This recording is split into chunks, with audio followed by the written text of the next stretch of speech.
entrevistado de la noche, Carlos Delgar, analista, politólogo, no sé, ya te hemos bautizado, cada vez que viniste a bautizarnos de una manera diferente. No me dejes mal, decime que estás sorprendido como yo, Carlos. Por supuesto. Ah, bueno, gracias. Desde el presidente para abajo están sorprendidos por los resultados básicamente en provincia de Buenos Aires. En un primer momento, el oficialismo esperaba una elección digna de 35 puntos, lo cual cumplía su objetivo de mínima, que era obtener, digamos, una base de diputados que le permita construir una valla de contención frente a los decretos y brindar un posible pedido de juicio político de la oposición. Pero bueno, el resultado fue más de lo esperado. Esto tiene que ver con distintas aristas, digamos, ¿no? La cuestión básicamente es provincia de Buenos Aires. Y ahí tenés un ejemplo de cómo los mecanismos de votación cambian en los distintos tipos de elecciones. El 7 de septiembre, el gran triunfo de la provincia de Buenos Aires que tuvo Kicillof tuvo que ver con un mecanismo distinto de votación, donde era microterritorios de la provincia de Buenos Aires, intendentes que fueron a buscar la revalidación de su gestión, porque lo que se elegían eran concejales que le permitían la gobernabilidad de esos intendentes. Y, por ejemplo, en la primera sesión electoral se contrataron 1000 remises, hubo una capacidad de movilización de todo el aparato, y mucha gente se quedó en la casa esperando, pensando que la elección no iba a ser tan contundente para Kicillof. Y en esta elección la gente votó distinto. Primero que se movilizó esa gente que se había quedado en la casa, motorizado también porque el 7 de septiembre a la gente le reflejó una película que la preocupó. ¿Qué pasa en Argentina a partir del 7 de septiembre? Bueno, comienzan a haber indicadores de inestabilidad. Aumenta el dólar, es como que ciertos indicadores empiezan a enloquecer, porque en Argentina hay que entender que la inestabilidad política va de la mano de la inestabilidad económica. Y eso la gente lo sabe, porque ya lo vivió con Alfonsín en el 87, lo vivió con De la Rúa, claro, lo vivió con Alberto Fernández. Es lo que se llama el pato rengo, digamos. Cuando un presidente le va mal en las intermedias y comienzan las variables a enloquecerse, la convivencia de 2 años posteriores son terribles. Te corto con esto, sí, porque me parece interesante. Pero vos me estás casi, te diría, si no, aclármelo, casi diciendo que ciertos actores económicos, vamos a decirlo así, dicen, si no me gusta, hundo todo para que después cambie, como pasó ahora, o si me gusta, me dejo las cosas tranquilas. Entonces nos están definiendo el rumbo de quién conduce el país desde afuera y no con el voto nuestro. No solo, a ver, la Argentina tiene una economía débil, es una economía muy débil. No es de ahora, es de hace años, y tiene una característica: esa debilidad de la economía argentina va acompañada de que cuando hay inestabilidad política, inevitablemente se da inestabilidad económica. No es como Perú. En Perú se fueron 10 presidentes que no terminaron el mandato y Perú no pasa nada. En Brasil en el 92 tuviste un presidente que se fue por un juicio político, o Dilma Rousseff en 2015 que se fue por el juicio político y no pasó nada en Brasil.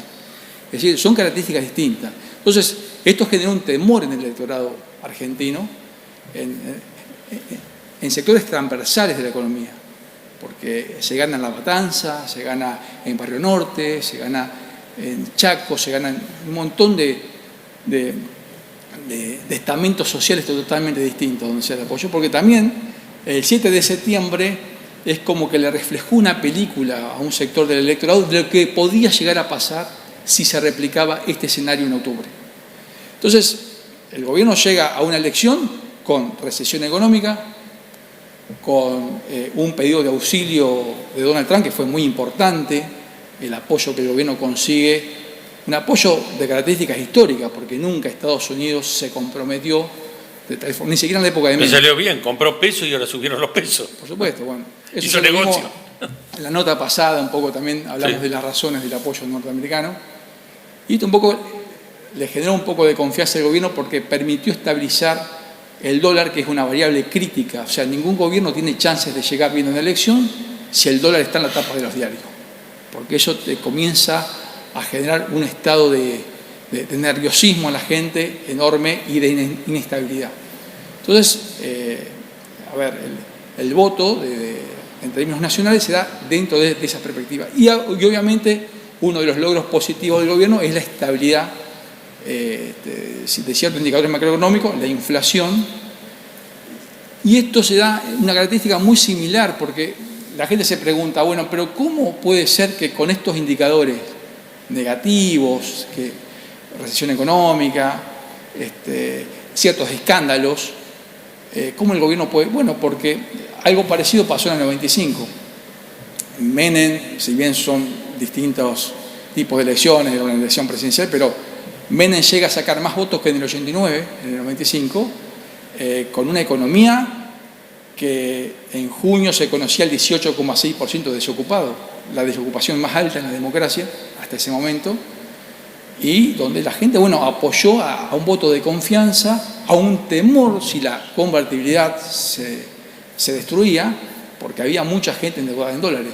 Bueno, replicando, aunque no es lo mismo, pero también se da en esta elección, gente que no llega a fin de mes, que su economía, microeconomía no está bien, pero que le dio un voto de confianza al gobierno, entendiendo que es poco tiempo el que el gobierno tiene, y con un cierto logro que el gobierno puede promocionar, que es la inflación, y a su vez un eslogan que pegó en la gente, digamos, no retrocedamos a lo que hemos llegado. Este esfuerzo que hemos logrado, la sociedad argentina, no lo mandemos para atrás. Y aparte hay otra característica que es la oposición. ¿Qué ofrecía la oposición?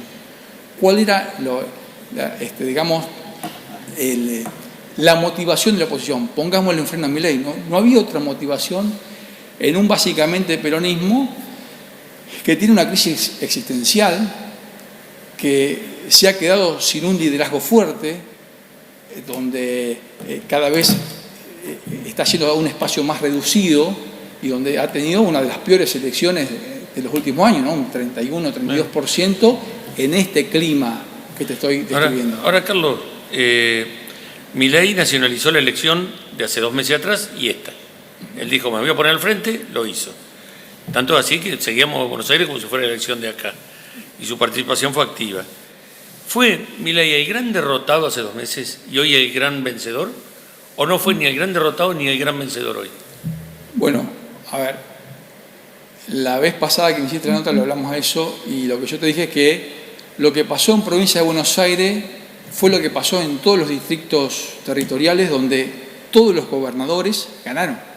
Desde marzo que se activa el cronograma electoral argentino, todos los gobernadores, excepto el PRO, Macri, que perdió en su territorio porque ahí se jugó una interna con la Libertad Avanza, donde la Libertad Avanza se fagocita el PRO, pero todos los gobernadores ganaron su provincia, y lo que pasó en Buenos Aires fue lo mismo, digamos, el gobernador ganó en su territorio donde se jugaban candidaturas de su territorio y donde, como te dije, se votó distinto.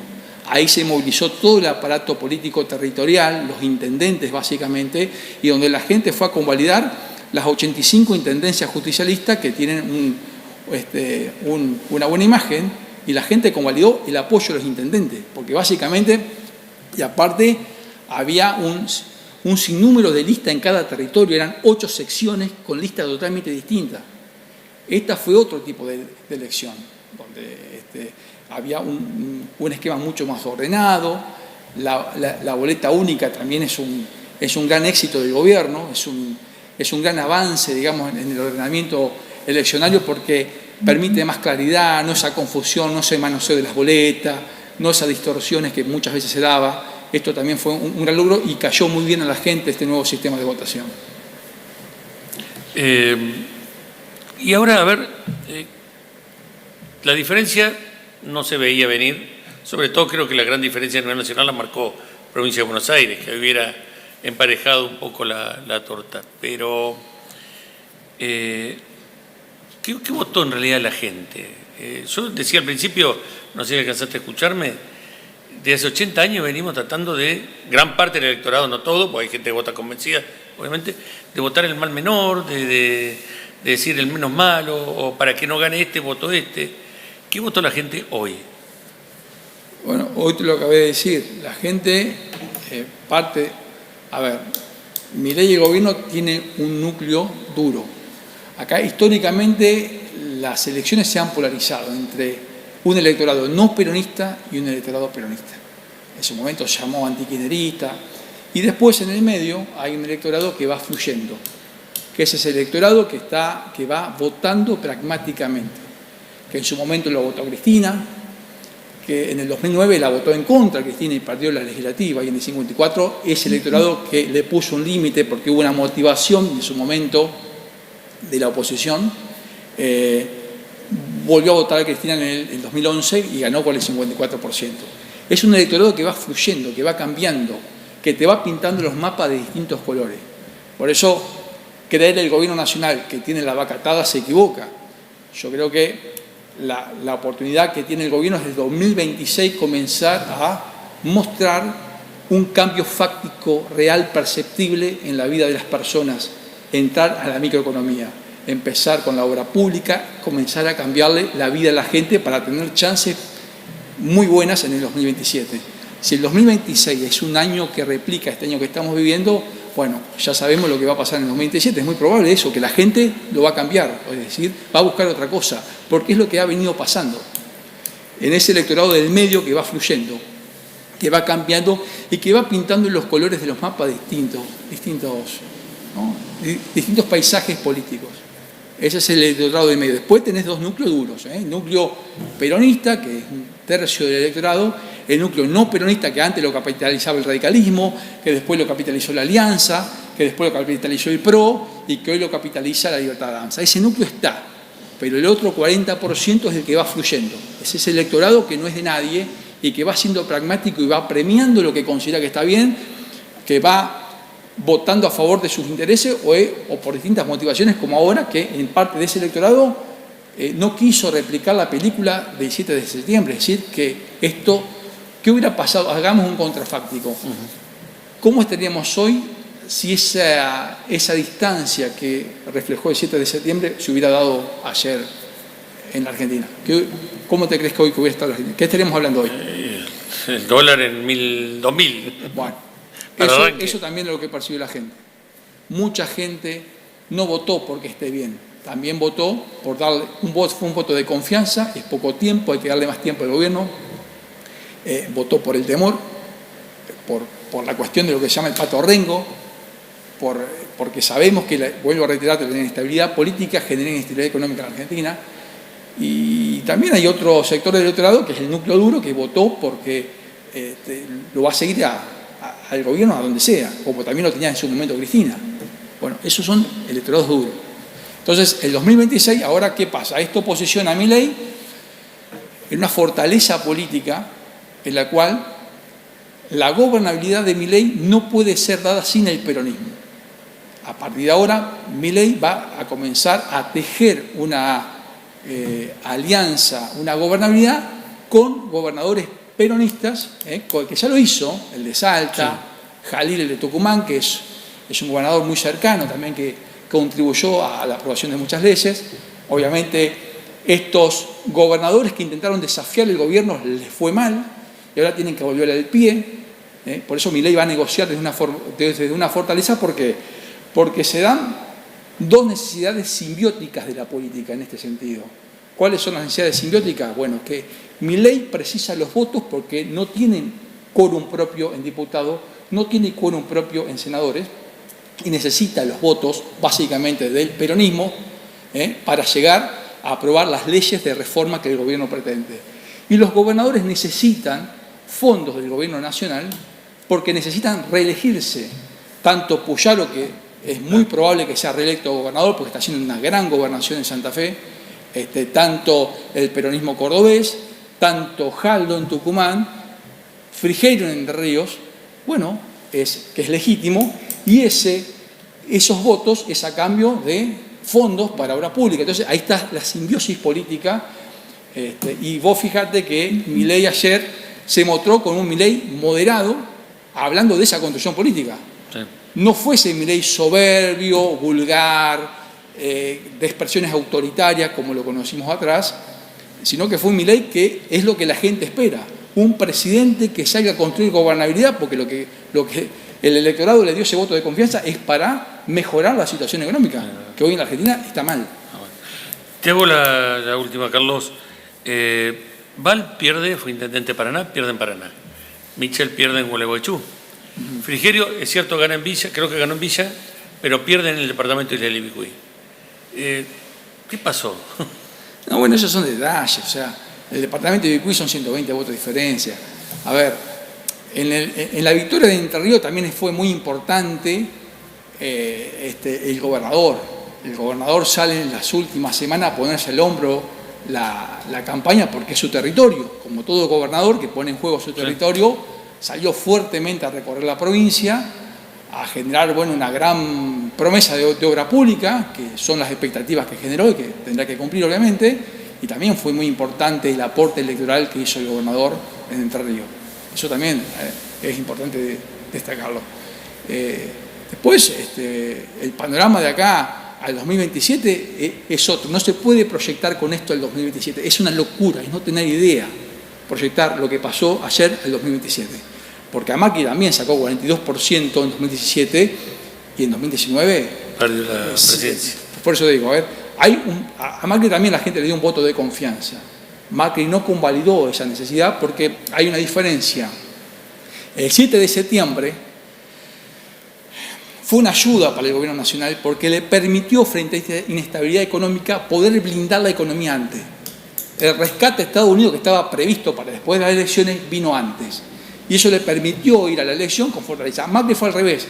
Macri tuvo que salir a blindarla después de la elección. Cuando prácticamente se queda sin dólar y tiene que salir desesperado a buscar un apoyo del Fondo Monetario, y eso genera un clima de fuerte debilidad. Y también Macri no construyó gobernabilidad. Le faltaron 17 legisladores para poder sostener gobernabilidad. Bueno, pareciera que Milei no va a cometer ese error. Y pareciera que Milei tiene en claro, porque Milei, lo digo esto con mucho respeto, está aprendiendo a hacer política. Es un novato en la política. Y no es algo negativo lo que estoy diciendo. Él sabrá mucho de economía, pero de política está aprendiendo.